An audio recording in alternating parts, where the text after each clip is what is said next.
Hey everyone, welcome to my weekend special. I hope you enjoy the show. Hit that like button and be sure to subscribe to the YouTube channel so you never miss my show, whether it's Tuesday, Thursday, or Saturday. Now on with the show. Today's talk is not about me. I'm going to talk very little about me. I'm going to talk about you. I want you to max out your life. I want you to max out your business, and I want to help you do that.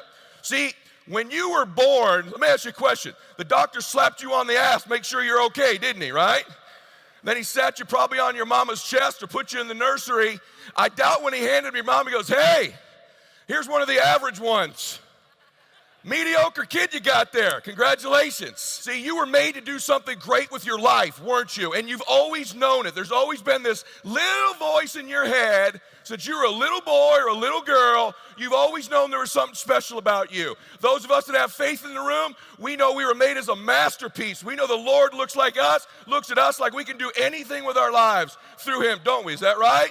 You weren't born to be average. You weren't born to have a mediocre existence on this earth. You were born to do something great, and that's why you're in this room. It's by no mistake that you've always had those thoughts, that intuition, that aspiration, and you find yourself in this room at this time today. So if this is the worst talk you ever heard, you heard from Ted Mylett. But if it's the best talk you ever heard, give Ed Mylett a little credit. Is that fair? Yes? And so do you feel the energy in here, by the way?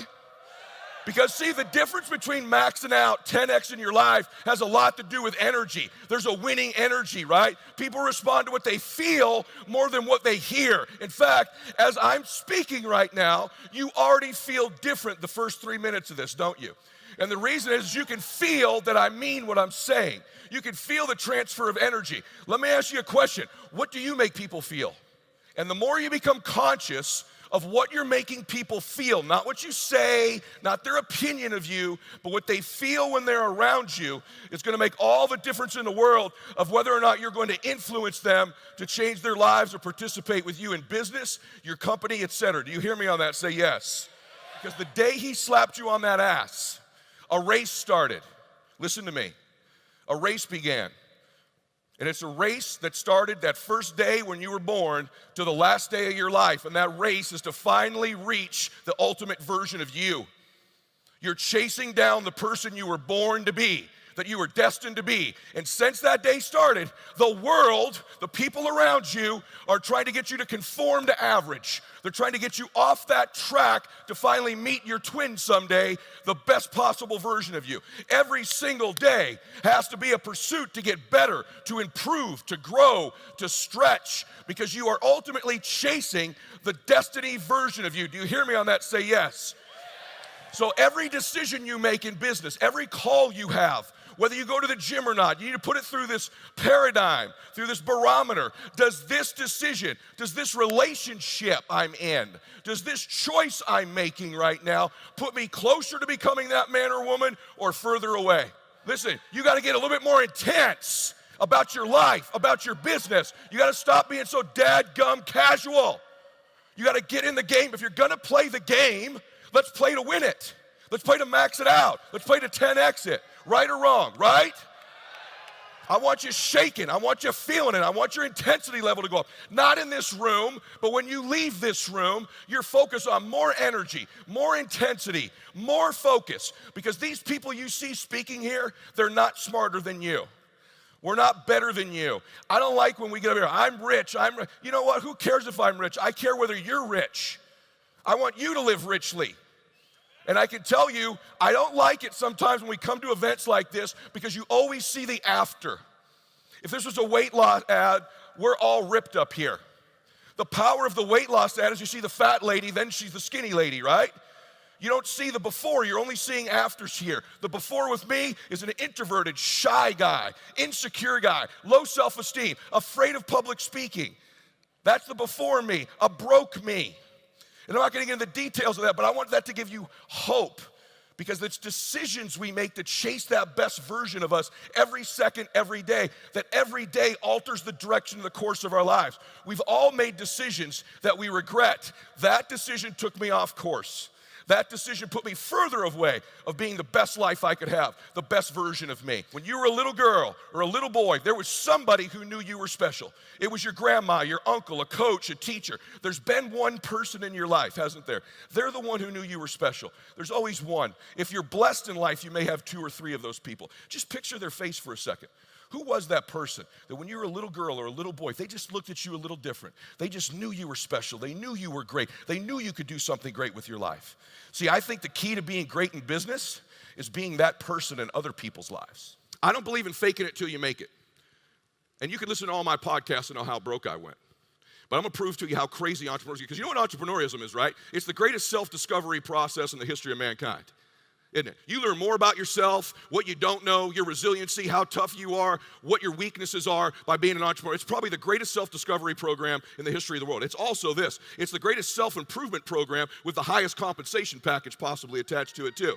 That's what entrepreneurism is, a self-improvement program with massive compensation package attached to it. And that's why too many of you are too focused on growing your company and not focused enough on growing you, because your company will never, ever exceed your identity or your vision for it. You got to grow you, because what will happen when it starts to grow, you'll start making unconscious mistakes to shrink it, making bad calls, getting weak, getting lazy, making mistakes. You're all nodding because you've all done it, because at some point your business got ahead of you. Far too many of you in your life are obsessed with what cab driver number 2 and bouncer number 1 think about what you're doing, instead of the lead characters. You're obsessed with what other people think about you. The thing that's going to kill your dream is your addiction to other people's approval. And cab driver number 2, he ain't going to approve of what you're doing. And at the end of your damn life, he's not going to show up in any of the important chapters. Yet you give him all this power all the time. Stop giving people power who aren't in your book. Do your life for the leading characters. You, your spouse, your children, your parents, your legacy. They're the lead characters in the story of you, of your life. And the more you focus on them. And I know that many of them are the very ones giving you a hard time. They're the very ones telling you, you can't make it, you should quit, you should give in. Let me tell you, as somebody who experienced that, who's now written a pretty damn good book, they are thrilled with the book. And they knew you were going to write it all the time someday. But you get focused on the lead character. Here's the good news. A leading character can decide to live a new script at any point she wants. She walked in here one character, and she says, you know what? I am the lead character. This is some stupid script my parents gave me, or a script my boss gave me, or a script someone else gave me, or my husband gave me. You know what? Screw that. I'm the new leading character. This woman's more beautiful, more confident, more influential, more resilient, more evangelical. This woman's just a little stronger. And you leave here in the break, and you just feel different. You decide, I'm a new character. I'm a new leading character in the book of my life. Because the more you decide to take control of the narrative, of the script of your life, and you live your dream, the more likely at the end of your life, you're going to meet that dude. You're going to meet that woman. See, at the end of my life, because I am a person of faith, the Lord's going to go, hey, hopefully he goes, well done, good and faithful servant. And I have this other little hallucination. He's going to go, hey, by the way, this guy over here, this was the man you could have been. This is the person you were born to be. All those choices you made, if you made them all, you got the right place, this is who you could have become. This would have been your dreams. This is where you would have gone, what you would have seen, who you would have helped, what you would have changed. This would have been your book. Meet him. My dream in my life is that when I meet that person, we're not total strangers. You don't want to get to the end of your life, and that character is a total stranger to you. I don't care if you have faith or not. You know damn well there's going to be a funeral for you someday. And at that funeral, there's going to be a sense and a spirit of what you could have become. The woman, the man you could have become. And every day those decisions you're making to max out your life are chasing that person. See, you know what I want at the end of my life when I meet him? Watch how I pull this together. I want to be identical twins. I want to be identical twins. I want you to be identical twins. Ted and Ed are going to meet each other someday, and I'm going to say, hey, man, good to see you. Been riding with you for quite a while. Been chasing you, man. He's going to go, I've been watching you. You're exactly like me, man. We're identical twins. You maxed out your damn life. Congratulations. Max out, everybody. God bless you. I'm excited to be with you today because you get to spend the time with me. No guests this week. You know, more and more people have been requesting that I go back to doing a little bit more of my original content where I'm sharing messages from me with you. And so, you know, every once in a while, we're not going to have a guest on, and I'm going to share some thoughts and strategies and ideas with you that I know can serve you. And so what I'm going to talk about today is separation season. Some of you heard me talk about this before, but I'm going to do it in a way that you've never heard about it. And right now is a time of year where you can really separate yourself. You can separate yourself from other people, your competition, but you can also separate yourself from where you are, from the standards you've set. You can separate yourself from your current position to a new position in your relationships, your money, your body, your business, depending on the area that matters most to you. And so we're going to talk about that. You know, it's difficult when you're competing, if you're an entrepreneur or if you're an athlete, if somebody's ahead of you, it's difficult to catch them when they're at full speed. It just is. It's difficult. They're in front of you. They're running full speed and you're chasing them down. It's difficult to catch at those times. But where you do catch people is during what I call separation seasons. And these are the seasons where some people begin to flinch. They get weak. They take time off. They relax. They get casual about their routine. Maybe they're not as sure about their standards as they once were. And when they do that, they flinch. Bam, you blow their doors off because you keep pushing and separate yourself during that time.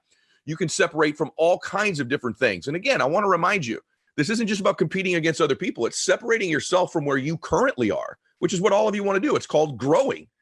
Growing is separating yourself from your current condition to the next level, whether that's mentally, emotionally, financially, as I've said. And so, but from an entrepreneur standpoint, from a business standpoint, from a family standpoint, nutrition, diet, we're entering the ultimate separation season, which is this window of time in the holidays. It kind of started around Thanksgiving, but it really begins to accelerate about the second, third week of December when everybody starts taking time off.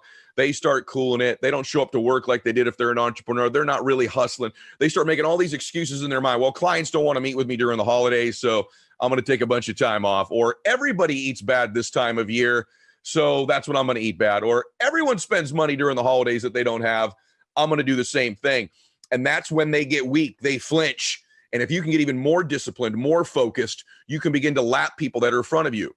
You know, here I am nearly 50 years old, and I could tell you I've worked hard all my career, all my life in different areas, but I really get excited during separation seasons. And I'm like, this is when they're at half speed. I'm at full speed. I can lap them. If I'm in front of people, I can lap them 2 or 3 or 4 times.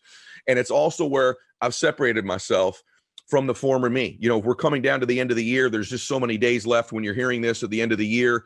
And it's a chance right now to lean in at the finish line in so many areas. But what do most people do? If it was full speed sprint all year, this is when they start to jog and slow down. And, you know, I should eat that extra piece of cake. I should do this.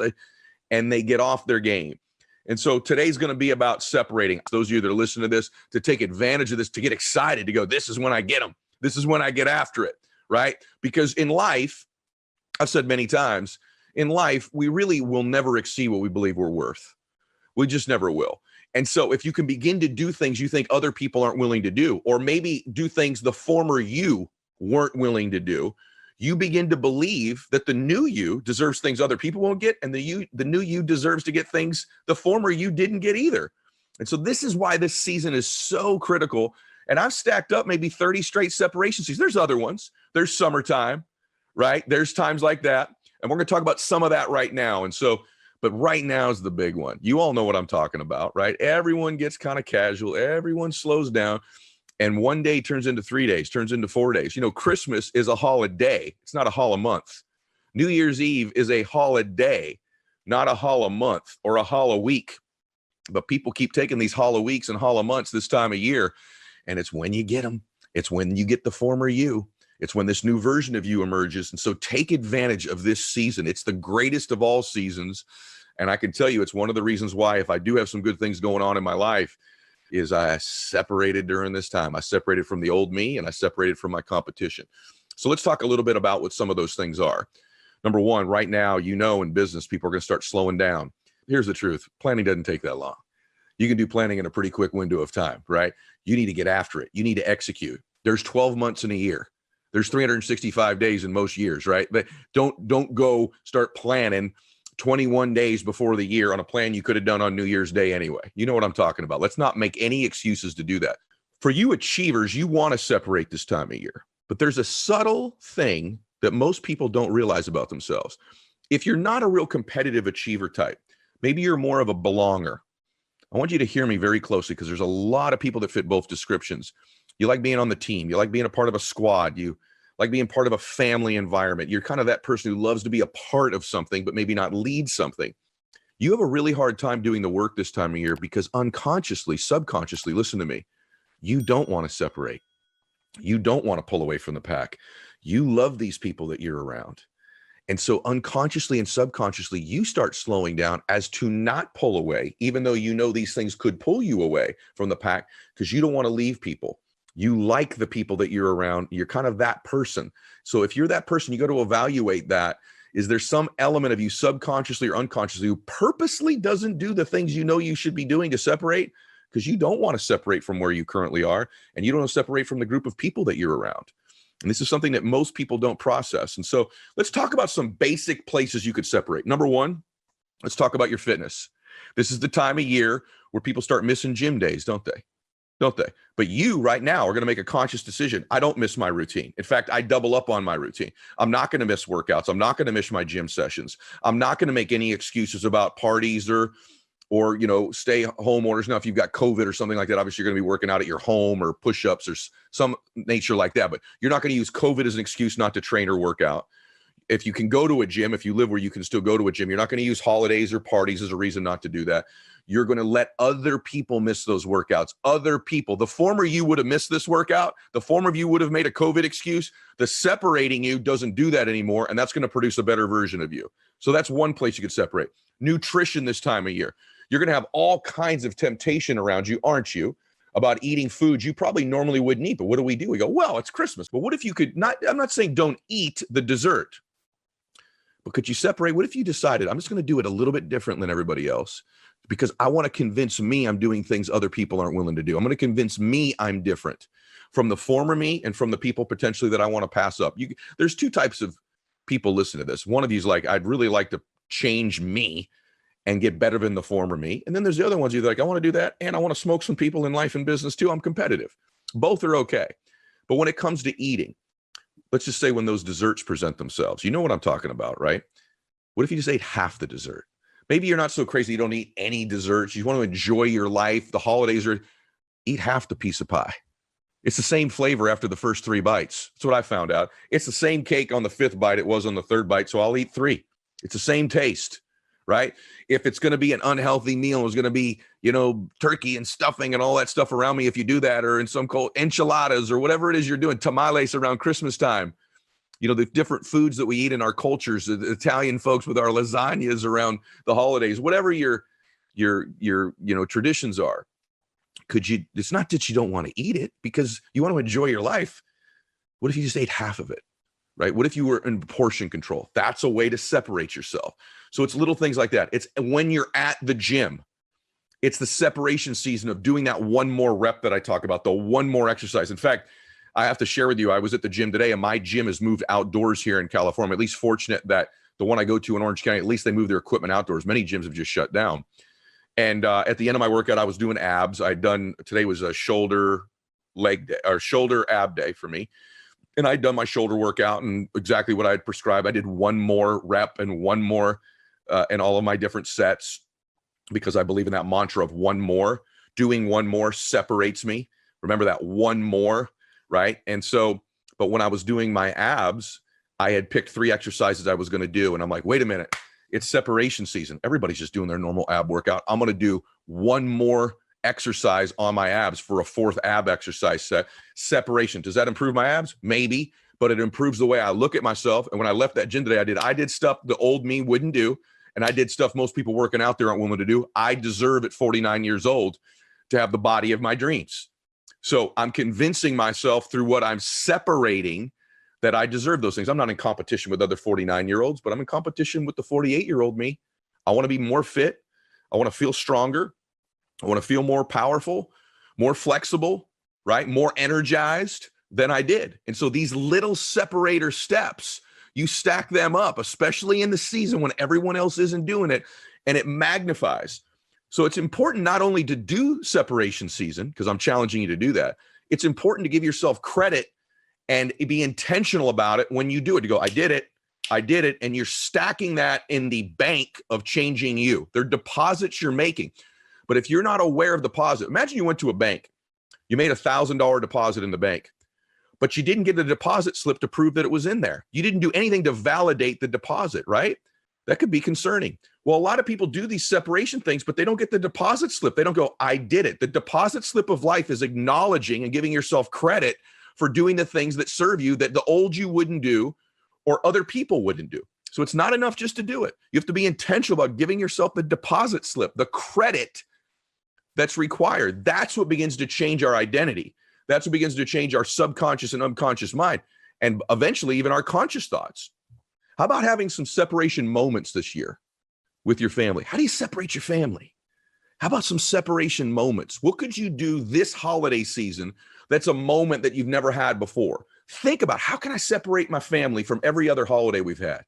How can we separate from the average ordinary families? What could we do this year? You know, many of you have been DMing saying, this is the first year ever I'm going to go down and I'm going to feed the homeless this year. And I want to take my children there. What an amazing way to separate this holiday from all the other ones if you've never done that before. Maybe your separations, you're going to go back to church. You haven't been to church in a long time. Maybe you can't physically go, so you're going to do it online. Maybe it's this holiday season, you're going to decide, hey, guys, this is corny, but we're going to take a walk. Or this may sound silly, but I know how we don't always eat together every night, but for the next week, we're going to have dinner together every night at the dinner table. These things may seem very simple, but ask yourself right now, what could I do to have some sort of separation season during this holiday season for my family that makes it better and different in a very difficult time, that may cost no money, that I could do if I were innovative and creative, that would make this the separation of all holiday seasons for my family? I want you to begin to think about how you could separate that. Separation moments. I think if you begin to process this stuff of, I'm going to separate in every area I can, I think you're going to find something very special happening. Friday afternoons, the productivity level in all the studies for entrepreneurs and employees, and even in school with students and teachers, Friday afternoons, beginning at 1 o'clock till 5 o'clock, is the most unproductive window of the week. Why? Because everybody's taking their plan to go cool it for the weekend. What if you decided, I'm going to start pressing the pedal down Fridays between 1 and 5? That's a separation window of time where before maybe you weren't after it, now you are. You've changed your identity. If you just do the same things, right? Or you just think different thoughts, but behave exactly the same way, the chances of you separating yourself from where you currently are at the time you're listening to this podcast or this YouTube video and watching it, and a year from now when we come back, if it's just thoughts, see, you have to have a congruency between the way you move your body, your actions, and your thoughts. That validates them. That congruency changes you. But if you just think something and act the same way and don't separate from the former you, separate from the former thought, then eventually the body overtakes the mind. Your body is your unconscious mind. It's your subconscious mind. The thought is conscious. The body's your subconscious mind. So if you can begin to move your body in congruency with your thoughts, maybe a new company, maybe a new family, maybe a new relationship, maybe a new body, maybe new finances, but the actions have to be in congruency with the thoughts, the body moving as you think. That's how we separate. And so I want you to begin to think about, well, Friday afternoons, I could separate. Another thing that happens, most entrepreneurs slow down on weekends. Saturdays are huge separation seasons for entrepreneurs. Most entrepreneurs cool it on Saturday. I'm not suggesting you have to work Saturdays, but if I were trying to find, because life's a game of inches. In the big time, it's not yards that separate the great ones. It's not yards that take people who are functioning at a high level and they go a little bit higher. It's inches. It's a game of inches. In fact, these inches are so small, it's almost too scary to talk about. Because it's that small of a thing when you start stacking up one more, but you separate. So what's another place, Ed, where I might separate? Saturdays, Friday afternoons, right? These are places where you can separate. They slow down, they flinch, you blow their doors off. You know what I'm talking about? And as you're doing it, I'm doing stuff no one's willing to do. I'm going to get things no one's going to get. Or maybe the thought is, I'm doing stuff I've never done before. So I'm going to be a whole new me and get a life I've never had before. This is how you change how you view you. By the way, there's a whole bunch of other ones too. There's the summertime. There's evenings. A lot of people just assume once I'm home, well, what if you could carve out a half hour in the evening and disappear and do some emails that the average person doesn't do? Or disappear in the evening. You've had your family time, but you kind of carve it out. Or you do a second workout like in 75 Hard in the evening, because no one does second workouts, but now you do. So there's these things where you can separate. It's abstaining from a particular behavior for a window of time that separates you. It's like, you know what? I'm not going to eat this way, or I'm not going to drink this thing or smoke this thing I smoke. I'm going to put that down and separate from the former me. I'm changing my behaviors. If you're an athlete and you're that person who always stays the latest, right? Stay 15 minutes more. Stay another 15 minutes. Separate from the former you. All of these inches add up. Here's another way you can separate yourself. This may seem small. You're at a social function. You sort of see the person who's left alone that nobody knows. It's very uncomfortable for me to walk up to a stranger, but what I've built the habit of is separating from the former me, is approaching somebody in a social circle I can tell is the one who doesn't know everybody there, and going over and welcoming them and introducing myself and getting to know them and asking them what their story is. Maybe the way you separate yourself is, here's a huge one that you could do starting now. You ready? Stand up for somebody when they're not there and another person is gossiping about them. You want to separate and feel great about yourself? You know exactly what I'm talking about. We all get into these conversations where there's a little gossip about another person. What if you started to separate from the former you, separate from the average and ordinary person, and stand up for that person when they're not present to defend themselves and say, hey, I don't know if any of that's true, but that's not something I want to be hearing about. Or, you know what? I know so-and-so, and I don't believe that's true. I don't think they would do or say that. And I don't like that we're talking about this. It makes it uncomfortable. We're both better than this. And so what if you started to do these little things could start to tell you, you know what? I'm different. I'm behaving differently. I'm a little bit better than I used to be. I'm separating from the former me. I'm separating from what average and ordinary people do. Average and ordinary people do all the things reverse of what I just said. They cool it on Friday afternoons. They eat the full piece of cake. They slow down on their workouts. They don't get creative around the holidays. They gossip about other people, don't they? They don't create new thoughts. They don't do the extra rep at the gym. They don't stay disciplined to their diets, right? They don't put in a little extra effort in the evening. They don't do anything on Saturdays. So all of these things are opportunities. I think what you're going to find, if you really begin to think about separating from the former you and becoming the better you, almost nobody goes up to that person who's alone at the party. You know what you're going to find out? This thing we call winning or bliss or self-worth, self-confidence, identity isn't as difficult as we think it is. It's little inches. And when we're aware and we're intentional and we get creative and innovative about places we can separate ourselves. I mean, it may sound really silly and stupid because I'm an introverted person, but one of the ways I separate myself, this may sound really silly, guys. I smile and say hello to strangers often because almost nobody does it. I would have never done it before. And just to give them the gift, you're going to think I'm crazy. I walk by people sometimes. If I can't make eye contact, I literally say a prayer, peace be with them. You think, why would you do that? Well, one, I want to pray for them. And two, it's a way for me to feel better about me. I'm doing something. Thousands of people walk by that person, didn't see them, didn't say hello, didn't smile. And even if I didn't do that, almost nobody'd say a quick prayer for a stranger, right? Separation season, next level. Make a few extra phone calls and text messages this year that almost no one's going to make. Instead of texting that friend that you talk to all the time, you know that's the normal behavior. Separate, call them, let them hear your voice. Maybe that person you have not texted or talked to in a long time, send them that text, send it to multiple people, let them know you care about them.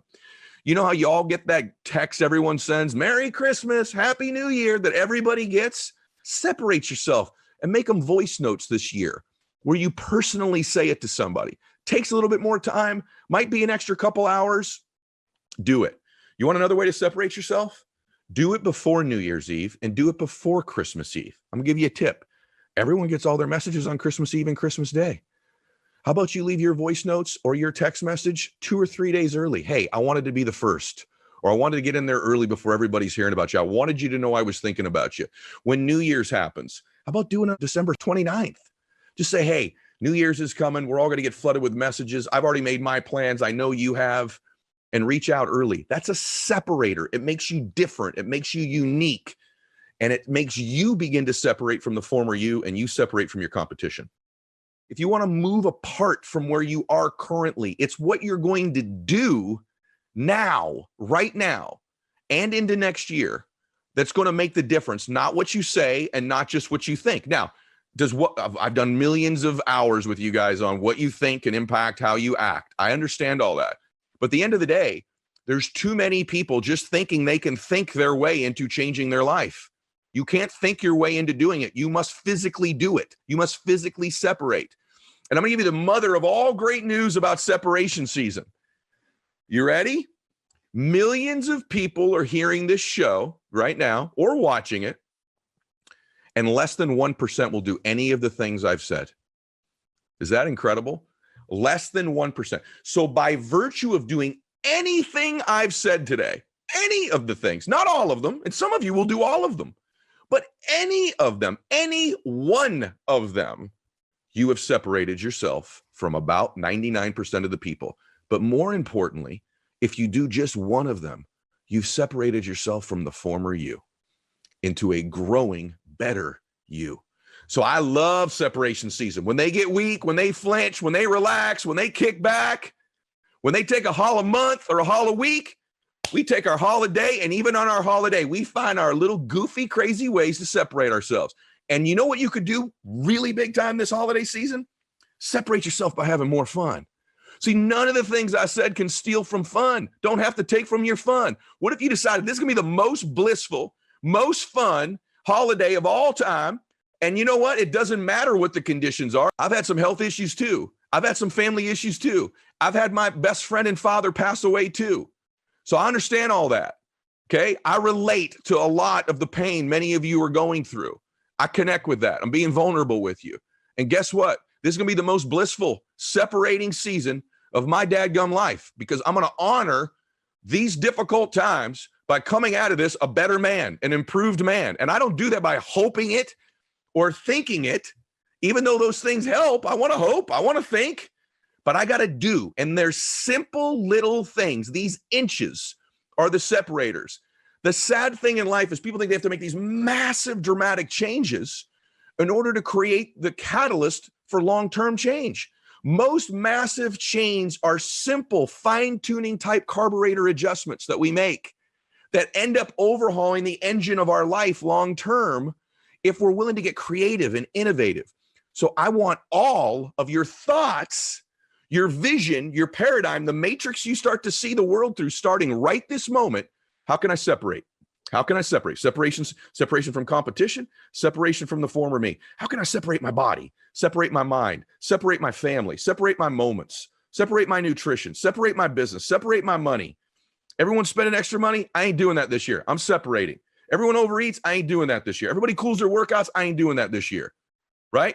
All of these things begin to be catalysts for change. And you stack up all these inches, and this time next year, there's a different woman standing there. There's a different man standing there. It won't be perfect. There'll be things you need to do then to separate from that person. But I want you to remember this lastly. We're not separating from where we are because there's something wrong with us. That's not the reason.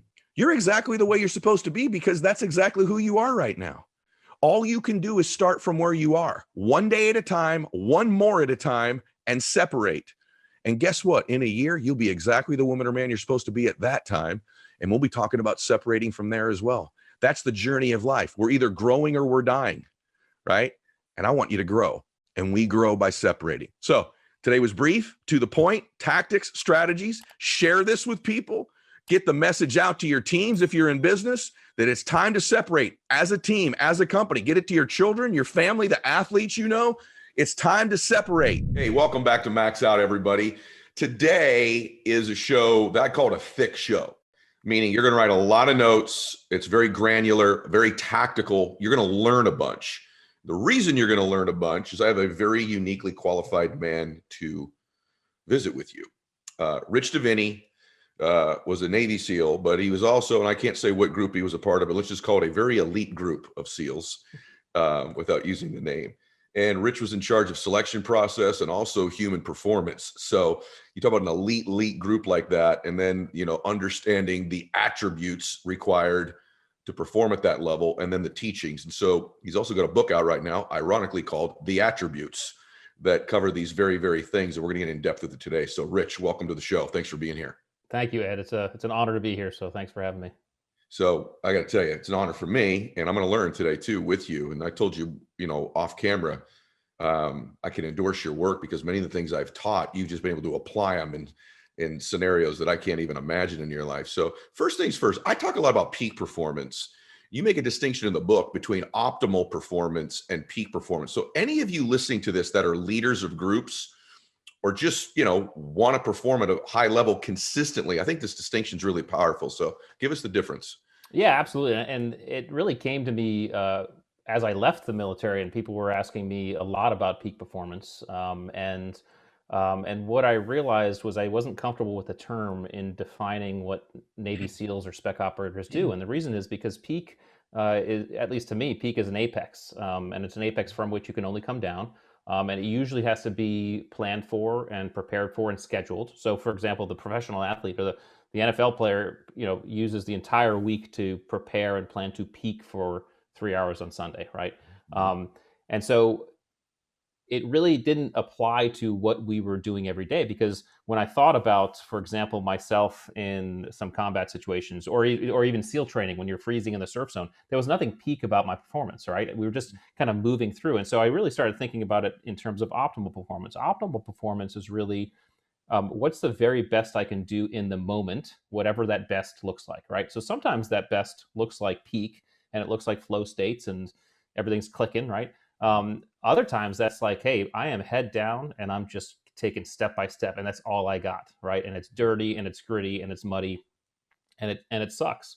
And that's really, in my opinion, what it's not only spec ops. I try to take all the stuff I learned in spec ops and apply it to life, but that's really what life is. I mean, life, it's unrealistic and probably unhealthy to try to peak at all times during life. It's just not going to happen, right? So optimal performance allows us to be comfortable with this modulation and be comfortable with the fact that sometimes if you're just head down, just taking step by step, just grinding it out, that's okay. You're actually performing the best you can, right? And I would say COVID, 2020 for all of us, I would imagine that most of us in 2020 didn't say that we were performing at our peak for most of 2020, right? We were doing the best we could, and it's really just a more realistic, more practical way to think about performance, I think. That's real world stuff. As I reflect on it, I think about the most successful people I know, or the people that perform at a high level.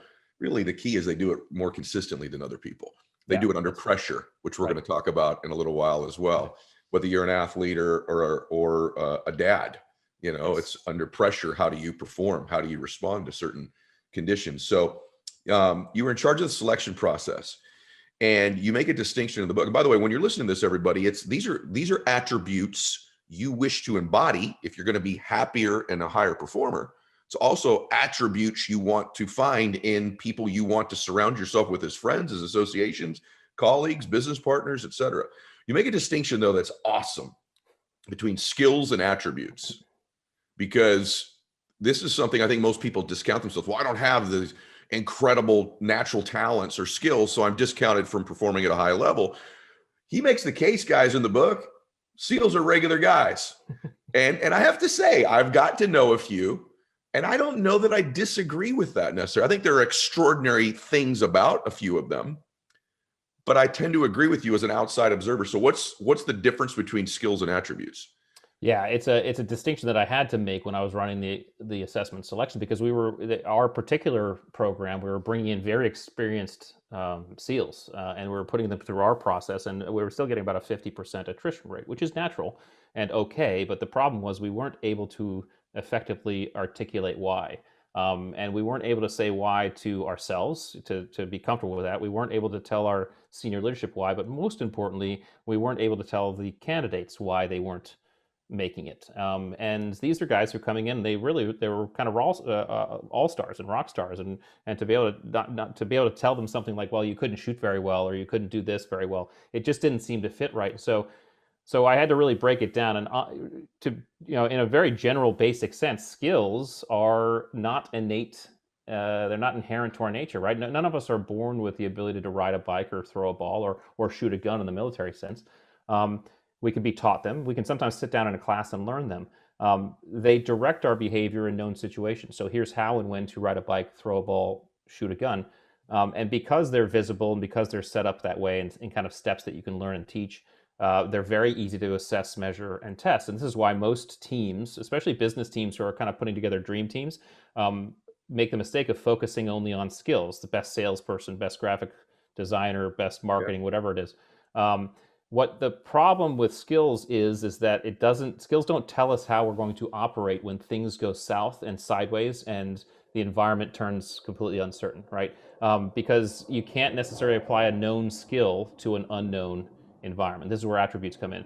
Attributes are innate, right? All of us are born with levels of adaptability, of situational awareness, of discipline, of resilience, right?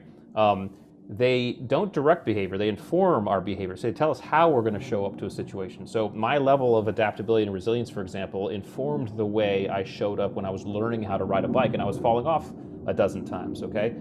Because they're hidden though, and because of their background, they're very difficult to assess, measure, and test. And the most visible and visceral environments that you can see these things are in environments of challenge, uncertainty, and stress, which is why the laboratory I had, which was SEAL training, and whether it's basic, whether it's buds or the SEAL training I was running, it's all about throwing guys into challenge, uncertainty, and stress. It was just showing these qualities. And I always joke, when I take it back to buds, which is basic underwater demolition SEAL training, the basic course for a guy to become a Navy SEAL, you spend hundreds of hours running with boats on your heads. You spend hundreds of hours PTing with 300-pound telephone poles and freezing in the surf zone.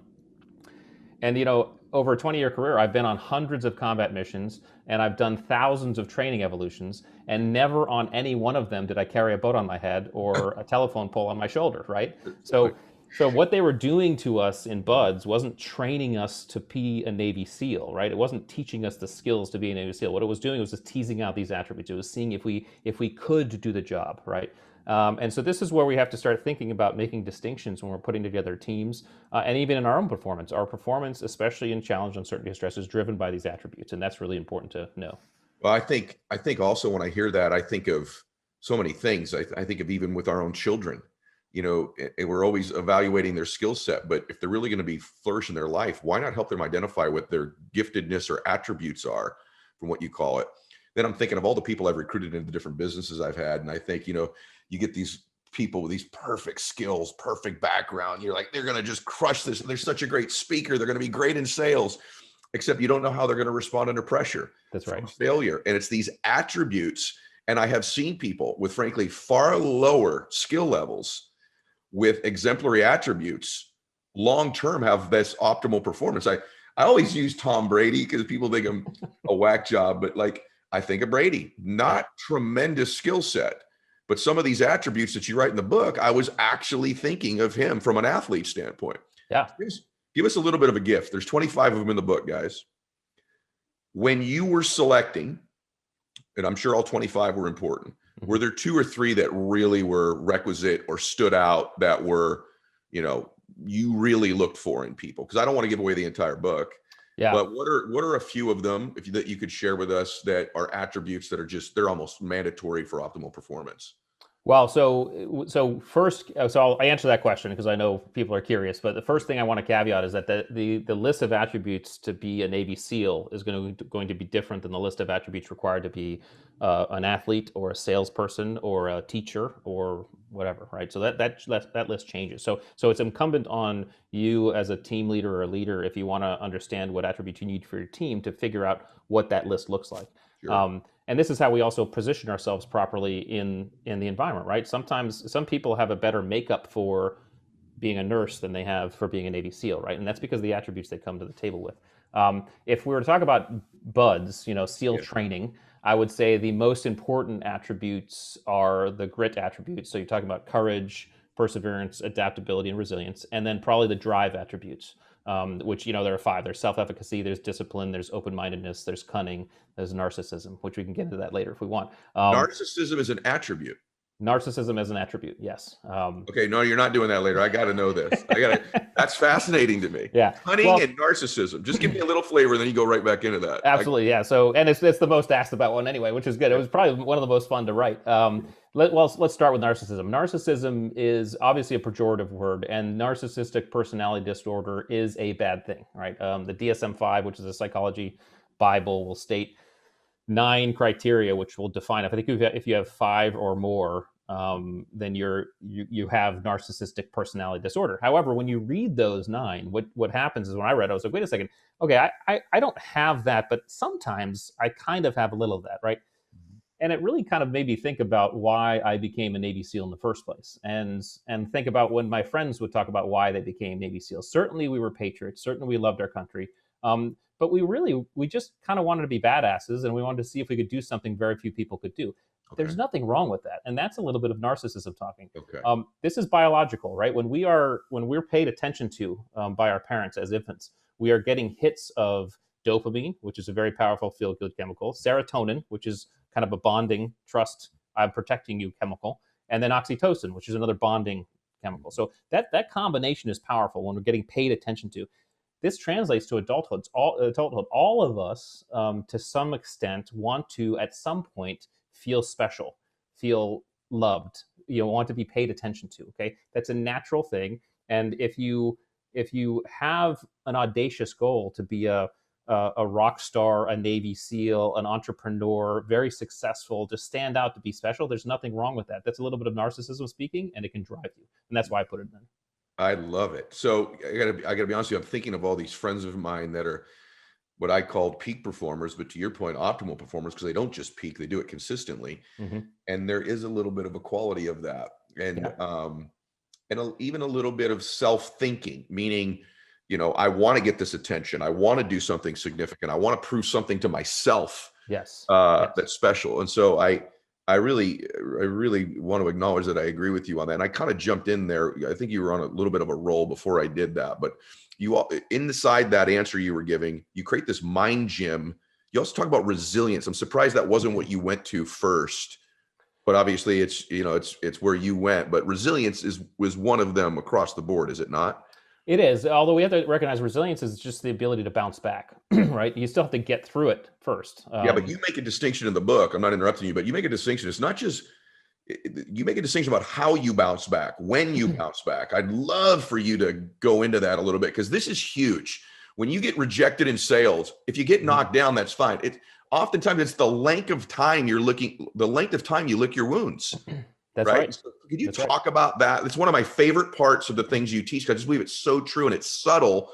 Almost nobody would make this distinction other than someone like yourself. So speak to that a little bit. Absolutely. So resilience is the ability to get knocked off baseline, right? And then get back to baseline, which is extraordinarily important in any factor of human development, whether it's weightlifting, whether it's physical, whether it's mental, whether it's environmental, right? So just to give another distinction, we were also really interested in what's called anti-fragility, which is a great book by Nassim Taleb, right? That's the ability to get knocked off baseline. When you come back, you're stronger, right? You've shifted your baseline. To be able to do either, all right, you need to have the ability to reflect appropriately and for the right amount of time. And so the example I give in the book, which you probably enjoyed, was a former CEO of mine used to tell us what his grandfather told him, which was the 2-minute rule. And basically, the 2-minute rule was this: anytime that you have something bad happen, okay, something negative, bad, it's awful, it's horrible, you have 2 minutes to wallow, to mourn, to do whatever you need to do. Okay, after that 2 minutes, you stop and you get back on track. You're back in it. Okay. Same thing happens when anything good happens. Right. Any big success, well, all that stuff, promotion, whatever, 2 minutes to rest on your laurels, pat yourself on the back, feel like you're the big man or woman, get back to normal, and then get back to baseline. So it's a mental exercise to help get back on baseline. Now, obviously, certain trauma, it's going to take more than 2 minutes, but I think the concept still remains. To be able to reflect enough about something that happened and ask the right questions, so frame it properly, allows us to get back to that baseline and many times grow from it and then move on. And this is the crux of optimal performance and, in fact, growth, because we can't grow, we can't move on until we can't take those steps unless we shed that trauma. I think this should give people hope. I think some people think they're weaker than they are. Sometimes they're like, I get knocked down. And guys, this is a guy who led and selected the biggest group of badasses that walk the planet. He's saying they get knocked down. The question mark is, can you get back to baseline? Or an anti-fragility, can you get even better than baseline? and there is a time factor. Mm-hmm. So those of you that are knocked down or get knocked down, you need to begin to evaluate how quickly this 2-minute rule and however that manifests itself for you, because we all do. But I do feel like, and I would say I don't have a lot of attributes, but one of mine has been the pace at which I get back up to baseline or then eventually exceed it. And in Mind Gym, what you created, I guess, in the SEALs, are there, it sounds to me like you believe resilience can be developed and built, that it's, even though it's an attribute, it can be expanded. True or false? And how do we do that? Absolutely true. And so the idea is develop a working relationship with our brain, which was really the kind of the goal of the Mind Gym, was to help guys begin to figure out this gray matter between their ears and try to access that and more proactively use that, gray matter. Because again, we're just from a basic standpoint. I mean, we, and our nervous system, which is, it's all connected, which we all know, but the sympathetic response versus the parasympathetic response. This is active doing something versus recovery. Recovery is one of the key elements required. In fact, probably the key element required in any type of resilience or anti-fragility. You have to take time to recover. We know this intuitively. When you lift weights, you tear the muscle, right? The only way you grow muscle is to rest. Okay? If you lifted the same weight every day, you just keep on tearing, you'd go into entropy. So you have to tear it, and then you have to allow it to grow back, which is what recovery is. Accessing or kind of understanding our neurology a little bit better allows us to more actively and proactively shift into parasympathetic and initiate some recovery more effectively, more often, and in some cases on demand. And that was really the key kind of goal of the Mind Gym, was to begin to teach guys how to do that more effectively, more efficiently, and more quickly. So I used to call, sometimes, recover in between gunfights, because honestly, resilience, we talk about the 2-minute rule, and this, and I think a lot of your audience knows this. When you're really kind of performing at a high level, whether it's optimally or peak, whatever that looks like, sometimes the situation, the environment doesn't allow for recovery in the moment. Okay. And so you can watch any war movie, right, where the guy's next to his buddy gets shot, and you'd spend the next 2 minutes while the guy's, in the movie, is crying over his buddy and mourning. All that. That doesn't happen in the real world. You don't have time to mourn. You have to win the gunfight, right? Which means it's incumbent on us. And obviously combat's an extreme case, but it's incumbent on us that if the recovery is not available in the moment, you have to make it a priority later. All right. So if you're in the moment and something bad happens and you're just like, okay, I got to block that out, and I'm just going to move forward and make this, I got to finish the mission. I got to win the fight, finish the mission. Once that's all done, you need to go back and you define time to recover. This is very hard for top performers to do, because we're so kind of seduced by the performance part of it. We love breaking through, we like getting through, but recovery is huge. Just think of it in the terms of, if you don't recover effectively, it's like you're benching 3 times a day, every day, right? Yeah, I've seen this take out more people than most people realize. I've seen people have really good careers and whatever it is they do for a window of time, and they don't recover. Then what happens is they're fatigued and they make huge mistakes, or they fry. They just fry out. Yeah. And so this is a huge thing. By the way, I don't know that we've done an interview that in 20 minutes has had this much stuff in it this quickly. I think this is like crap, like, pulling over the side of the road and writing things. But on recovery, is there anything other than sleep? Because sleep's the go-to. Right. Any other things you'd offer? Say, hey, this is a recovery technique. Well, some of the quicker ones can be breathing. And I know you've had Dr. Andrew Huberman on. I was thinking of him when you've been talking. It's like, well, and he and I have been, and he's in the book. He and I have been friends now for 4 years, and we've been working on a lot of this together. And so so a lot of my neuroscience comes from just geeking out with him and hanging out with him and his friends. But breathing techniques. So we can do certain breathing techniques will help us shift into parasympathetic. There's vision techniques, which Huberman talks about. Open gaze, for example, real fast way for your audience. Open gaze is just it's different than focusing. Instead of focusing on something in front of you, just go soft and start noticing your peripheries. Right, that open gaze has been proven to start shifting your nervous system into parasympathetic and start going that way. So those are some micro techniques. A little bit more macro techniques is really start to think about anything that produces relaxation and joy in your life. Think about doing more of. Okay, this doesn't have to be meditation. Some people like meditation. Meditation I find difficult personally, and so I had to find different ways. For me, my meditation is I go running. I go running in the woods here in Virginia. I don't wear headphones. I don't time myself, and I just think, and I just let my mind wander. Right, that is recovery for me. Visualizing is a hugely powerful technique because the brain, if you visualize correctly and deeply, the brain doesn't recognize the difference between real experience and visualized experience. So you can create the same neurotransmitters and hormones that you would in the real experience just through visualization. So for example, I have two boys. They're teenagers now, but when they're babies, they used to nap on my chest, right? Such a wonderful feeling as a parent just to have your kid sleeping on you. And what I would do sometimes is I would just visualize that. And as I visualize that deeply, all those feelings would come back. All those chemicals would be flooding me. That's recovery as well. So think about some breathing, think about vision, think about visualization.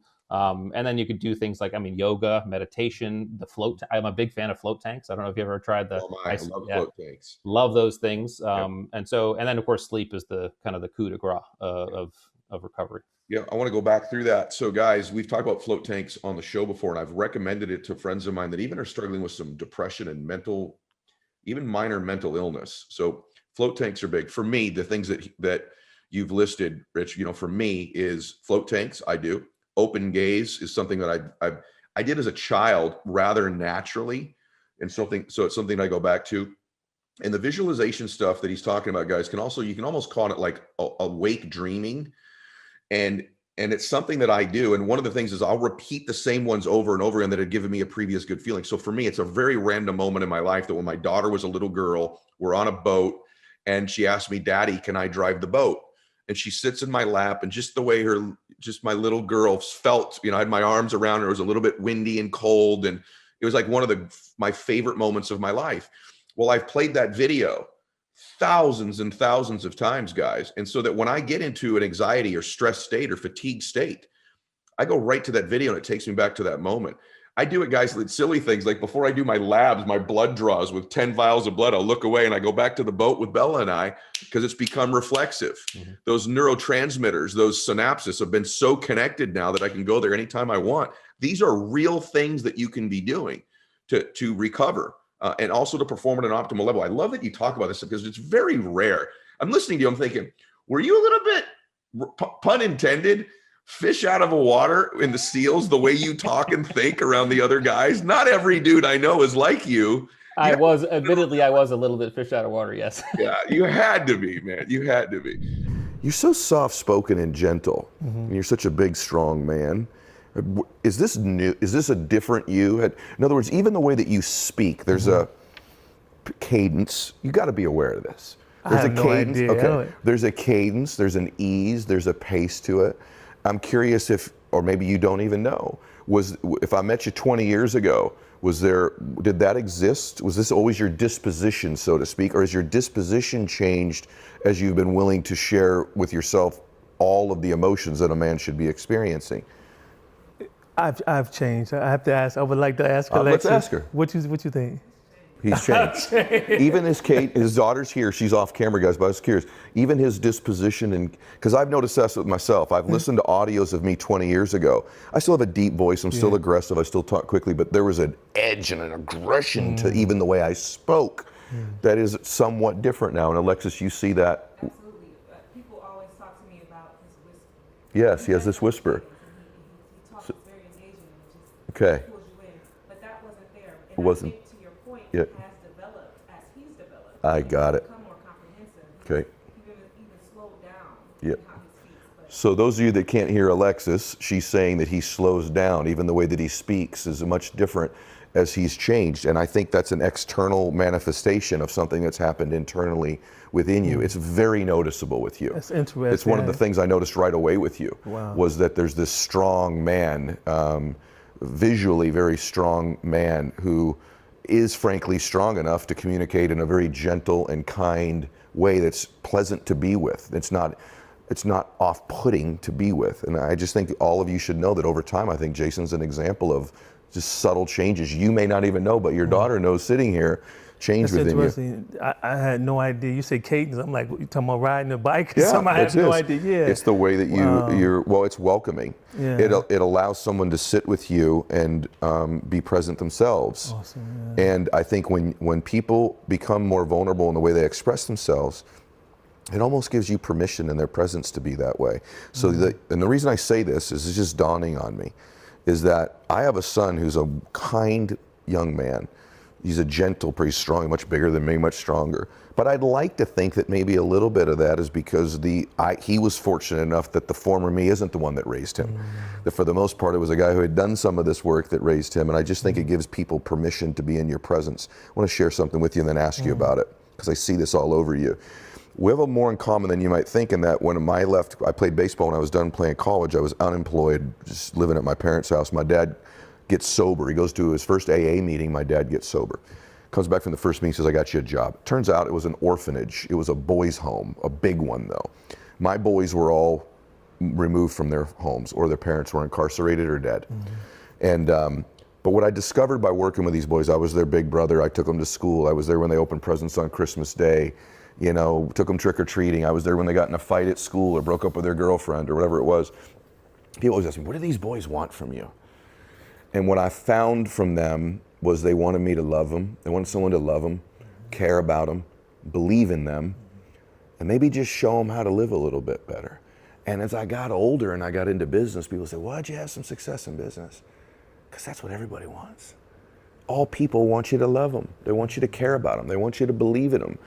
They want you to show them how to do a little better or help them. And I find that that's your if I distill down your message, the reason I agree with it and love it so much is it appears to me that that's what you do. You know, I'm glad you said that, because when I first started the Cave of Adullam for boys, it was just martial arts and discipline. Because although I always tell men to reset to the lamb. Yeah. No one wants to be in fight or flight response the whole time, where you gotta be tough and mean mugging the whole time. Can I go there? Absolutely. But if I can stay majority of the time here, this is where I wanna be. When I started working with the boys, and I was different, I was a different guy then. I was all about structure, discipline, toughness, fortitude, and I still am. Yes. However, I want you to be comprehensive. Boot camp programs were very popular, and scared straight programs were popular, where you would take kids into school, into prisons. Yeah, and to get them scared enough to say, hey, I don't want to act up ever again. I discovered quickly, man, that re-traumatizing someone never heals the trauma they've experienced. Boot camp programs started failing at alarming rates, and I started shifting. I went from just a discipline program to a place where it's a safe space. And then I discovered that our boys didn't need more discipline, they needed more love. As soon as I gave them that, you know, our first program was in Highland Park, Michigan. If I was late, these boys, I'm talking about tough kids, they would sweep and clean the room, everything, move the desk out, and they would sit there purposefully so that I could see them and say, wow, that's great, you guys didn't know. They just wanted the affirmation, they wanted to love. That's why they act out. And that's what I give them. I give them what I longed for. I became what I wanted. And that's what it is. It's no secret. I became a man who's strong but sensitive, who's compassionate but caring, someone who can encourage you when you need to push through some pain, but also encourage you to express sorrow. We need to apologize to someone or feel the grief, so that you can do something to transform someone's life. If you're stuck in just masculine attributes, you can see something wrong, but you say, no, I'm feeling something different. That ain't gonna, I won't be a man, so they shy away from that. So true. When we change as men, I say this, and I didn't say, you didn't say this world will change. You're right. When we can change, like really become comprehensive, misogynistic behavior, I can go down the line. Will change, and that's inside, working from the inside out. Welcome back to the show, everybody. It's such a blessing to be with you this week. I'm going to give you 3 keys today to, I think, just shifting perspective. Today's podcast is really about your perspective on life and how you see things. It's such a critical thing in life. And isn't it interesting that when we have a tragedy or something difficult in our life, or we hear about it with someone else, how that instantly changes our perspective for a little bit. For a little bit. You ever have that? If there's a passing of somebody that you love or in your family, it makes you reevaluate and recalibrate life and what really matters to you. But doesn't it seem like that's fleeting and it's just for a while, and then you find yourself 6 months, a year later, back to thinking and doing exactly what you did before? And so that happens with me as well. And so I saw this quick video this week that these are not my words, but they made an impact on me, and I wanted to share the words in this video with you because they were so compelling for me. And I think it'll be a gift for you as well. And then I would give you some takeaways that I took from these words. So here we go. I asked God, "Why are you taking me through troubled waters?" He replied, "Because your enemies can't swim." I asked, "Why do I always feel like I'm failing and struggling?" He answered, "Because your growth and accomplishments come from facing challenges and overcoming difficulties. Every failure is a stepping stone to success." I asked God again, "Why do I sometimes feel like life is filled with pain and helplessness?" He responded, "Because in your weakest moments, I am by your side. I use your pain to shape your character and your helplessness to showcase my power." Continuing, I inquired, "Why do I have to experience disappointment and setbacks?" He replied, "Because in disappointment, you learn to trust. In setbacks, you learn to persevere. I am with you every step of the way, guiding you towards victory." Finally, I asked, "Why do I always feel confused and lost?" He answered, "Because you overlook my plan for your life. When you focus on me, I will smooth your path and provide you with clear direction. Trust me, everything is within my control." This had a big impact on me, a profound impact, because I think oftentimes we do wonder why certain things happen in our life. And I think perspective is everything. You know, when I talk to people that are a little bit older than me, I'm always blown away by the perspective that they have. I recall when Max was about 6 years old, every weekend on Saturdays, I would take Max down to the car wash and we would get my car washed. And it was back in the days where there really wasn't a lot of internet at the time. So there was a man there that we would see every Saturday, an older man, and he was reading his newspaper. And I think he sat there for hours, frankly. I always wondered, like, this guy's car took a long time to get washed. I think he would just come down there and read his paper, and maybe his car was being detailed, or he just let them work on it while he sat there. And so we'd always say hello, and he was a nice man. But I could tell that he wasn't happy. I could tell there was something unsettled in his spirit. And I watched him several times. This looks sad to me. And I took notice of it. You ever just feel someone's energy? And I remember several times seeing this man, feeling some kind of sympathy for him. And I'll never forget this, because one Sunday he goes, "So how old is Max?" And I said, "He's 6 years old." And he gave me great advice. He said, "Well, enjoy the 6-year-old, because when he turns 7, that 6-year-old's gone forever."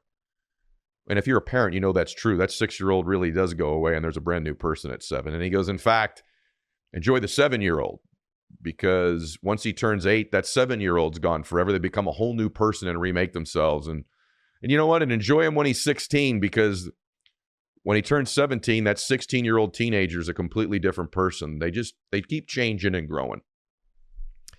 And I didn't even mean it in a mean way. But I remember I turned to him and I said, "Sir, when did that process stop for you?" And he put the paper down. He said, "Again?" I said, "When did you stop remaking yourself every year?" And he sat back and he went, "I don't know. I guess maybe in my early mid-20s. I said, "You should evaluate that." I said, "One of the things I'm most obsessed with in my life is that the 33-year-old me will be gone forever when I turn 34, replaced with a whole new, better, growing version of me. And I hope someday when I'm 40, that when I turn 41, the 40-year-old's gone forever. Just like the 6-year-old Eddie Mylett, there was a new version of him, an improved. Now, obviously you take parts of you into your future, but there's a new and improved version every year. I'm remaking myself. You know, you can look into your body, your lung tissue, your digestive tract, even your bones are remaking themselves on a very regular basis. It's part of nature to be reborn and remade. But so many people lack the perspective in their life, and that lack of perspective causes them to not grow anymore. There's this great quote that I used to throw around all the time that said, most men die in their early 20s. We just don't get around to burying them until they're in their 70s. Too many people right now are not remaking themselves and wondering why they're not happy. This requires growth. This requires perspective. And I think that quote that I read you earlier about God, whatever your version of God is in your life, however you look at that, everyone knows how I look at it, but however you look at that it changes your perspective, and that the things that happen in your life take on a different meaning. See, everything in life is, what does something mean to us? If you can change the meaning of something, you can change everything in your life. But once we stop growing and changing, it all starts to feed the same meaning. You ever say, well, you keep telling the same story to yourself? That's a big thing in personal. Change your story, and you should change your story. But in order to change the story, you have to change what you believe things mean. And so that's why the questions that person was asking, that God was answering, changes the meaning of when things happen. So I'm a big believer that you are supposed to be replacing yourself. So if you're 28 years old and you're listening to this today, one of your ambitions ought to be to take all the great things with you into your 29th year, but to grow and improve so that a 28-year-old's gone forever and there's a new, better version of you at 29. If you're 40 years old listening to this today, that by the time you're growing all year long, that by the time you turn 41, that 40-year-old's gone forever, just like the 6-year-old you was gone forever when you turned 7.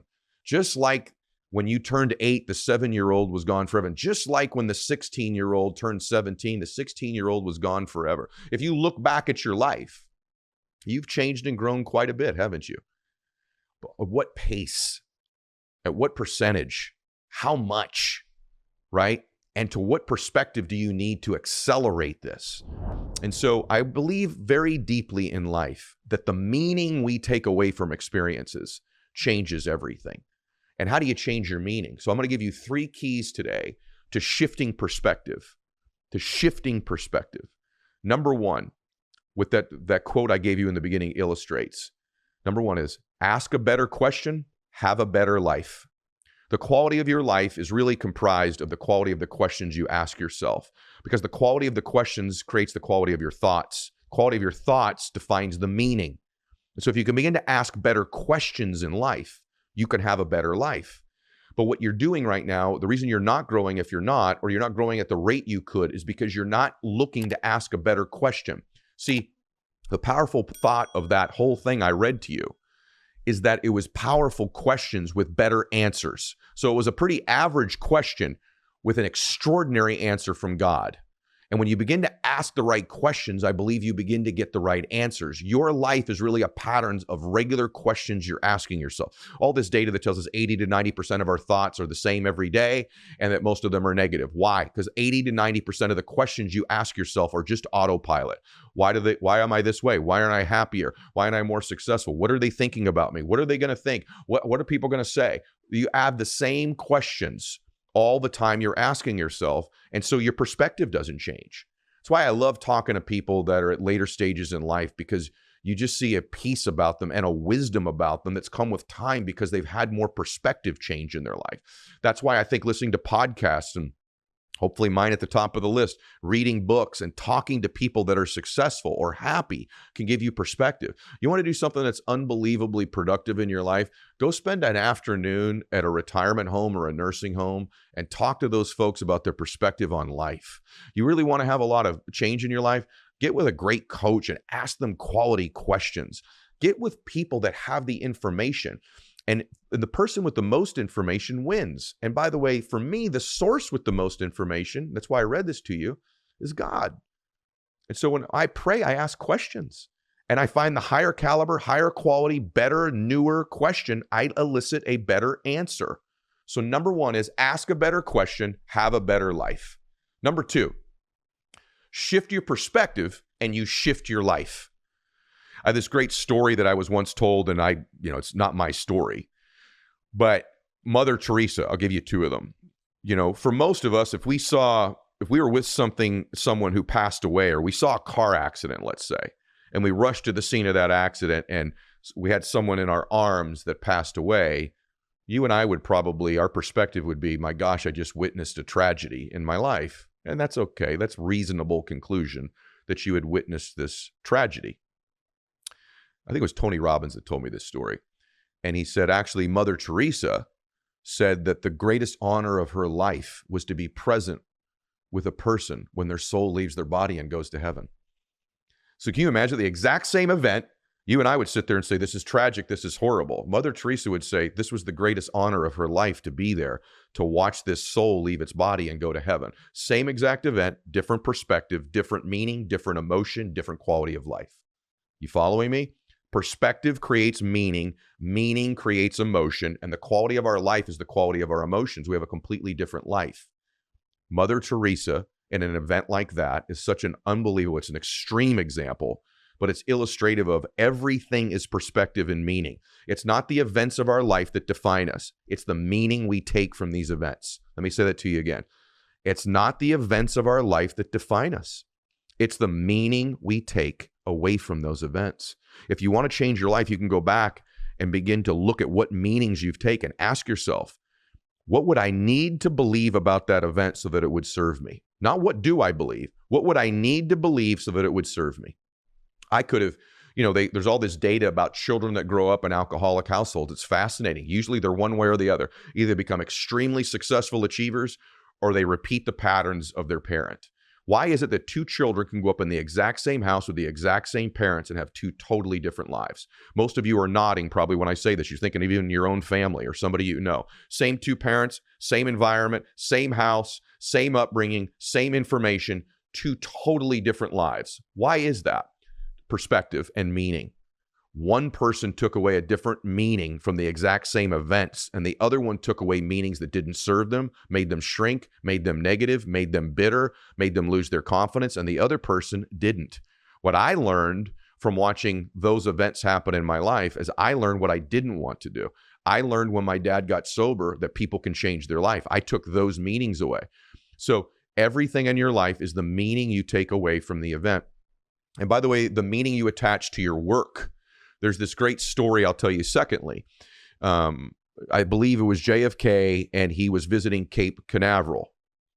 And he's walking through Cape Canaveral. This is back in the days where they're going to launch and go into space and attempt to go to the moon, as I understand the story at the time. And he walks by this man who's got a mop and a bucket. And he stops and asks this man and says, "What is it that you're doing here?" Now, what would have been reasonable for that man to say? "Oh, sir, I'm cleaning the floor. I'm making this place spotless," et cetera, et cetera. Do you know what this man replied to him? The man with the mop and the bucket? President Kennedy says to him, "So what are you doing here?" And this man says, "I'm helping put a man on the moon, sir. I'm helping put a man on the moon." He had a completely different perspective about his work. He took a different meaning away from his work than what the average and ordinary person would do. It's not even what we do. It's the meaning we take from it. And then the third thing that I would recommend to you is to learn to reconnect with your center, to get centered in your life. I'm talking about this a lot more. And so to do things that give you perspective is to reconnect with center. We lose perspective when there's chaos around us. We lose perspective when we're just repeating the same thoughts and the same questions and the same emotions over and over again.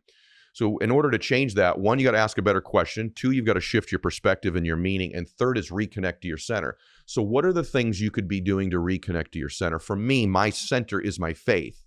And so I focus on my prayer life. In fact, I'm reading a prayer right now. I probably will just pull it up on my phone. I wasn't going to do this, but I'm reading a prayer currently that I think I should share with you guys.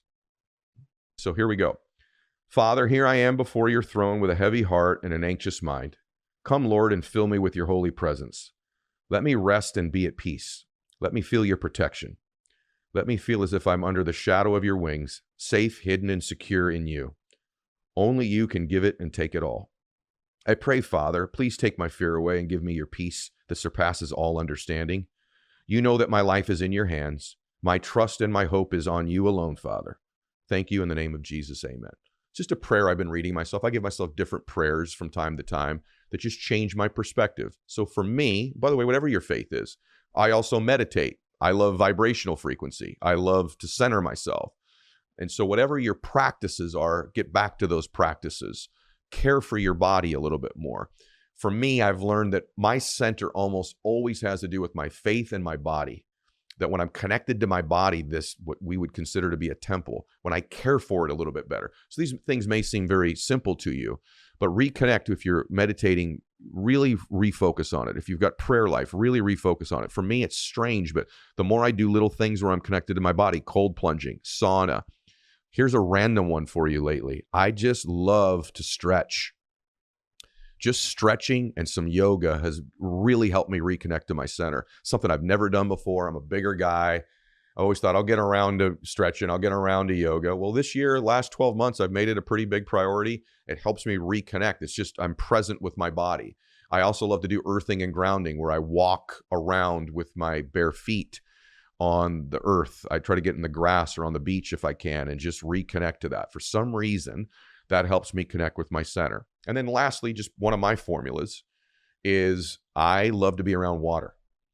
And so when I had an apartment and couldn't live near the ocean, I always had like a fountain in my house where I could hear running water. Something, some of you may relate to this, just somehow being around running water centers me, calms me, whether it's a lake or an ocean, even a pool, a fountain, something that is water centered for me helps me reconnect to my center. And those are just part of my formulas. I think it's to know oneself, right? And so I love to work out and lift heavy and all that stuff. But boy, I'll really tell you something. I found out stretching and yoga, my prayer life, my meditation, my earthing and grounding. These are not things that 5 or 8 years ago you probably would have heard me talk a lot about, but they've helped me change my perspective. And so what today was all about was sharing with you a perspective shift on life. And getting you to consider, is one of the things I need to do of all the things that's talked about in personal development, self-help, self-improvement, entrepreneurship. What about my perspective? How is my perspective impacting my thoughts? How are those thoughts impacting my behavior, the decisions I make, the emotions I have? And if I can shift my perspective, I can tell you that I think you can shift your life. And so go back in the beginning of this video or audio and listen to that exchange that this person has with God, that you could have with your God. And then ask yourself a better question. Shift your perspective and shift your life and reconnect with your center.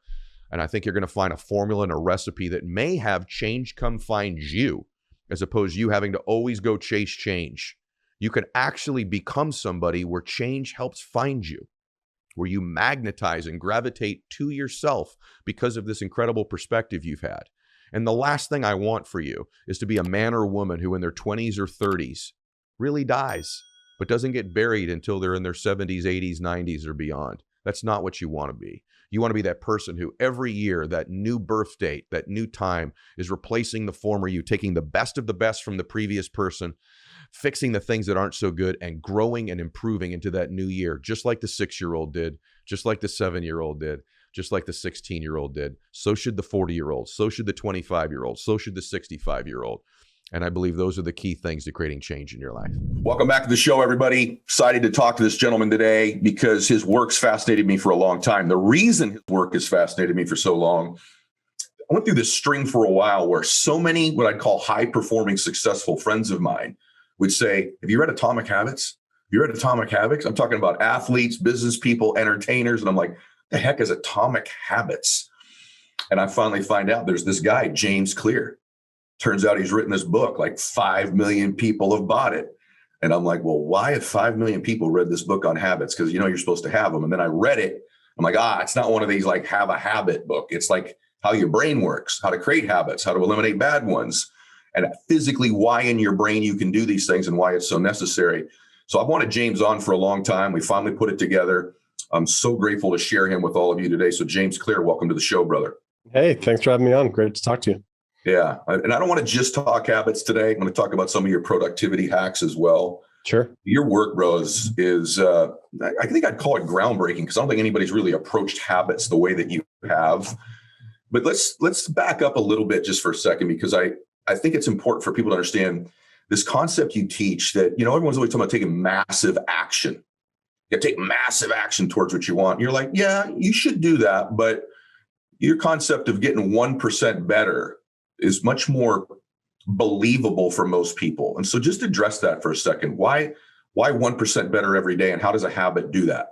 Sure. So first of all, I think there's no reason that you can't be really ambitious, right? Like, I consider myself to be a very ambitious person. I think it's just that you're oscillating or switching between these two modes. Like when you're in planning mode, when you're in strategy mode, sure, you can be very ambitious and be very aggressive and, stretching yourself and reaching. But when it comes time to take action and execute, you have to scale it down to something that you can achieve that day. Like in one sense, the biggest unit of time you could ever do something is about a single day, because then you got to go to sleep, and then you have to wake up again and do it the next day. So unless you're playing, at some point there's a limit. You can only stay up for 48 hours or 72 hours, and then you break. So that's the largest possible unit that you could ever do a single thing in. And I think more realistically, most of the time, the truth is, you got about an hour, or maybe you got 2 hours to work on this, and then you got to go move on to something else. So we don't have big chunks of time available to us. We need to scale things down into pieces that we can actually work on and execute. So the way that I think about it is, when making plans, think big. When making progress, think small. And getting 1% better each day is a way to encourage that. The story that I like to tell, and this is something that I kind of kick Atomic Habits off with, is the story of the British cycling team. And, for many years, British cycling was very mediocre. They had never won a Tour de France, which is the premier race in cycling. They had won a single gold medal over like 100-year span. And they brought this new performance coach in named Dave Brailsford. And he had this concept that he called the aggregation of marginal gains. The aggregation of marginal gains. And the way that he described it was the 1% improvement in nearly everything that we do related to cycling. So they started looking at a bunch of things you would expect a cycling team to focus on. Like, they put slightly lighter tires on the bike, or they designed like an ergonomic seat for the riders. They had the riders wear a little feedback sensor, little chip, to see how each individual responded to training. Then they would adjust the practice schedule. But then they started doing like these little 1% changes, these small improvements that nobody else was really thinking about. Like, they hired a surgeon to come in and teach the riders how to wash their hands to reduce the risk of catching a cold or getting the flu. They have this big trailer, like a semi-trailer, that carries a lot of bikes in it to major events. And they painted the inside of that truck trailer white so that they could spot little bits of dirt and dust that might get in the gears and degrade the performance of the bikes. They have two different types of fabrics. They've got like indoor racing suits and outdoor racing suits. And they tested those fabrics in a wind tunnel, and they found out that the indoor fabric was lighter and more aerodynamic. So they asked all of their riders to wear that fabric. They even had all their different riders test, like a bunch of, like maybe a dozen different types of pillows. And then they see which one led to the best night's sleep for each person. And then once they figured that out, they brought that on the road with them to hotels for the Tour de France and so on. And, Brailsford said something like, if we can actually do this, right, if we actually make all these 1% improvements related to cycling, then I think we can win a Tour de France within 5 years. He ended up being wrong. They won the Tour de France in 3 years, and then they repeated again the fourth year with a different rider. And then after a 1 year break, they won 3 more in a row. So after having never won for like 110 years, they win 5 of the next 6. And I like to use that story as an introduction to this idea of getting a little bit better, making these 1% improvements, for a couple of reasons. The first is, it shows you that excellence, a lot of the time, maybe we could even say most of the time, is not actually about radical change. It's about a commitment to accruing small improvements day in and day out. Secondly, and I think this is also crucial, it encourages you to focus on trajectory rather than position, right? There's a lot of discussion about position in life. How much money is in the bank account? What is the number on the scale? What is the current stock price? What are the quarterly earnings? There's all this measurement around our current position. But what getting 1% better each day encourages is to focus on your trajectory instead. Am I getting better? Is the arrow pointed up and to the right, or have we flatlined? Am I getting 1% better or 1% worse? Because if you're on a good trajectory, all you need is time, right? If you have good habits, time becomes your ally. You just need to let time work for you. But if you have bad habits, time becomes your enemy. And every day that clicks by, you kind of dig the hole a little bit deeper. And so it's very much at the core, it's about encouraging you to focus on trajectory rather than position. How did you get to 37.78 times better? Like, where'd that ratio number come from? Yeah. It's just math, right? So if you get 1% better each day for a year, so 1.01 to the 365th power, then he gets 37 times better by the end of the year. If you get 1% worse, 0.99 to the 365th power, then you drive yourself almost all the way down to zero. Now, look, real life is not exactly like a mathematical equation, right? Your habits are not exactly like this formula, but I do think that it highlights an important concept, which is the difference between making a choice that's 1% better or 1% worse on any given day is relatively insignificant. Like, it's very easy to dismiss. And this is, I think, one of the things that makes it underappreciated or underestimated. Like, what is the difference between eating a burger and fries for lunch today or eating a salad, or, going to the gym for 30 minutes or not? Well, on any given day, not a whole lot. Your body looks the same in the mirror at the end of the night. Scale hasn't really changed. It's only 2 or 5 or 10 years later that you turn around and you're like, oh, those daily choices really do add up. And I think you see this pattern again and again throughout life. Like, take knowledge, for example. The person who always reads for an extra 10 minutes each day. Well, look, reading for 10 minutes a day does not make you a genius, right? It's very easy to dismiss. But the person who always does that over 5 or 10 or 20 years, really meaningful difference in wisdom and insight. Productivity is the same way. Like the person who gets one extra task done each day. Doing one extra thing does not make you an all-star. But again, over a 10 or 20 or 30-year career, that can be a really meaningful difference in output. So this pattern shows up again and again. What starts out small and relatively easy to dismiss compounds or turns into something much more significant over time. The biggest word, bro. I don't think most people take into account, you and I are both college baseball players, good ones, but neither one of us were, surefire first round draft pick major league players. And I think most people don't take into account in their life the compound effect. I don't think they understand it in money. I don't think they understand it in their bodies, both positive and negative. And I don't think they understand it in their identity or in habits. The compound effect in life of allowing small things to stack up over time has a multiplier effect. And one of the things that I feel like in your work, and by the way, your work is, we're a few minutes in here and I'm like, this is so good. And the reason is one, I believe most people believe they can get 1% better every day. I don't think most people believe that they can completely transform everything in one big leap.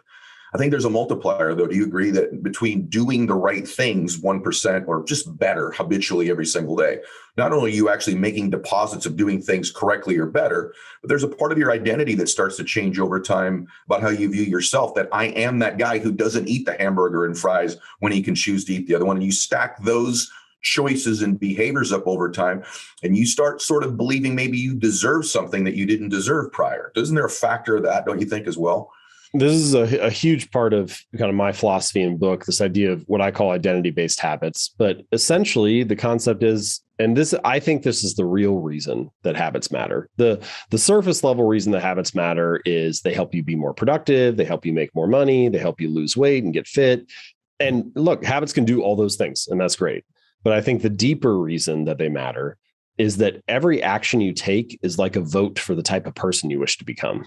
And so when you perform these small habits, when you take these little actions, you're casting votes for a certain aspect of your story or a certain element of your identity.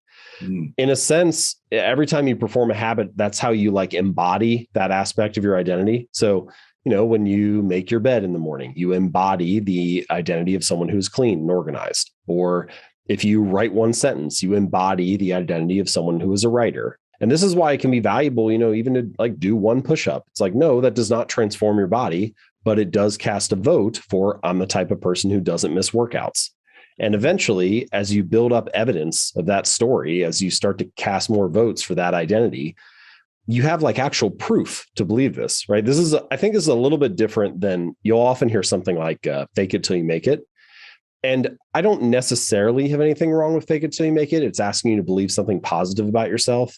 But it's asking you to believe something positive without having evidence for it. And we have a word for beliefs that don't have evidence. We call that delusion, right? Like at some point, your brain doesn't like this mismatch between what you say you are and what you're actually doing. And so my argument is to let the behavior lead the way. to start by meditating for 1 minute or doing one push-up or writing one sentence and letting that be undeniable proof that in that moment you were a meditator or an athlete or a writer or whatever it is. And ultimately, I think this is the real value that habits provide, which is they reinforce your desired identity. Boy, it's just so good, brother. So good. I don't know why I'm just meeting you now, because our overall belief system about change is so very, very similar. And we're going to talk about how to actually begin to establish habits. But before we do that, I want to talk about the concept of establishing one, because you said something about the one push-up. I was reading or listening to something you were talking about the guy who would go to the gym for just 5 minutes and work out and leave. And you said something about this casting the vote for who you want to be or who you're going to be. That was powerful, right? But you're saying before a habit can be, and I don't want to quote you incorrectly, but I want you to elaborate on it, because this is profound to me. I mean, it's obvious, but if you don't step back and get away from it and look at it, you just really don't realize the truth of it. Before a habit can be improved, it has to actually be established. And I think what happens is, you tell me what you think. Beginning of the year, I'm going to lose 50 pounds. I'm going to do this. I'm going to eat then I'm going to starve myself to 500 calories. So it's not a 1% improvement. Or I want to get up earlier. I'm going to get up 2 hours earlier starting tomorrow instead of get up 15 minutes earlier, right? Get up a minute earlier. So talk about that from just the concept for everyone to they can take control of their life right now by just the establishment of a habit, right or right? Yeah, definitely right. So one of the concepts I talk about in the book is this, one of the strategies is this idea of what I call the 2-minute rule, where I encourage people to build a habit that takes 2 minutes or less to do. So you take whatever you're trying to do, read 30 books a year becomes read 1 page, or do yoga 4 days a week becomes take out my yoga mat. And sometimes when I mention that idea, people resist it a little bit because they're like, okay, buddy, I know the real goal isn't just to take my yoga mat out. I know I'm actually trying to do the workout. So if this is some kind of mental trick, then why would I fall for it, basically? Well, I tell the story of this guy, Mitch, that you mentioned, this guy who I talk about him in Atomic Habits. He went to the gym. He's lost over 100 pounds, kept it off for more than a decade. And when he first started going to the gym, he wouldn't stay for longer than 5 minutes. He had this little rule. He had to leave after 5 minutes. So he'd get in the car, drive to the gym, get out, do half an exercise, get back in the car, drive home. And it sounds ridiculous, right? It sounds silly. You're like, obviously he's not going to get the guy the results that he wants. But if you take a step back, you realize that he was mastering the art of showing up, right? He was becoming the type of person that went to the gym 4 days a week, even if it was only for 5 minutes. And this gets us to that deeper truth about habits that you just mentioned, this idea that a habit must be established before it can be improved. It has to become the standard in your life before you can optimize it and scale it up into something more. And, I don't know why we do this. We get very all or nothing about our habits. We're so focused on finding the perfect business idea or the best workout program or the ideal diet plan that we spend all our time theorizing and researching and looking for a better way. And instead, if we could just master the art of showing up, even if in the beginning it was less than what you had hoped to do, you're establishing a foothold. You're building some small progress that you can advance off of. And it reminds me of Ed Lattimore has that great quote where he says, the heaviest weight at the gym is the front door. And man, there are a lot of things in life that are like that. The hardest part is getting started. The hardest part is establishing the routine, even if it's a lower level baseline than what you ultimately hope to achieve. But the reality is, if you can't become the type of person who masters the art of showing up, even if it's just for 5 minutes, then it doesn't matter how good the plan is. It doesn't matter how great your theory is. And so I think the 2-minute rule pushes back on that perfectionist tendency a little bit and just encourages you to master the art of showing up.